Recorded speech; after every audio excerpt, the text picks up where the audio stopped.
আমি যদি না বলি এখান থেকে বাইরে যেতে পারবেন না স্যার, মাথায় রাখেন। নির্বাহী ম্যাজিস্ট্রেটকে হুমকির অভিযোগে চাঞ্চল্য ছড়িয়েছে ব্রাহ্মণবাড়িয়ায়। ভাইরাল ভিডিওকে কেন্দ্র করে আবারও বিতর্কে ব্রাহ্মণবাড়িয়া 2 আসনের স্বতন্ত্র প্রার্থী ব্যারিস্টার রুমিন ফারহানা।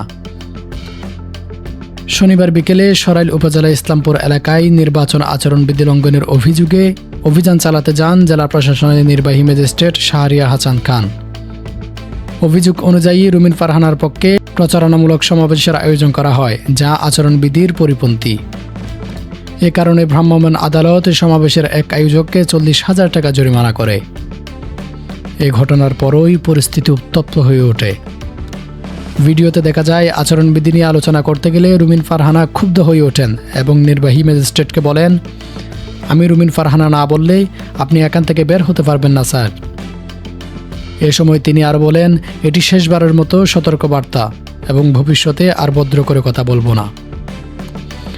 ঘটনার ভিডিও সামাজিক যোগাযোগ মাধ্যমে ছড়িয়ে পড়তেই এলাকা জুড়ে তৈরি হয় তীব্র চাঞ্চল্য ও সমালোচনা।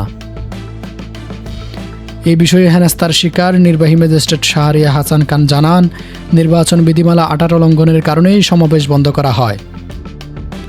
জরিমানার পর ফেরার সময় প্রার্থী তার সঙ্গে অসৌজন্যমূলক আচরণ করেন, যার বিষয়টি তিনি ঊর্ধ্বতন কর্তৃপক্ষকে জানিয়েছেন।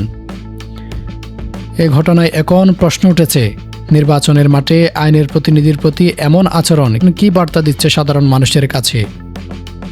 আইনের শাসন বনাম রাজনৈতিক প্রভাব, এই দ্বন্দ্বে শেষ পর্যন্ত কোনটা প্রাধান্য পায়? সেদিকে এখন নজর সচেতন মহলের। Shafiul, pro news.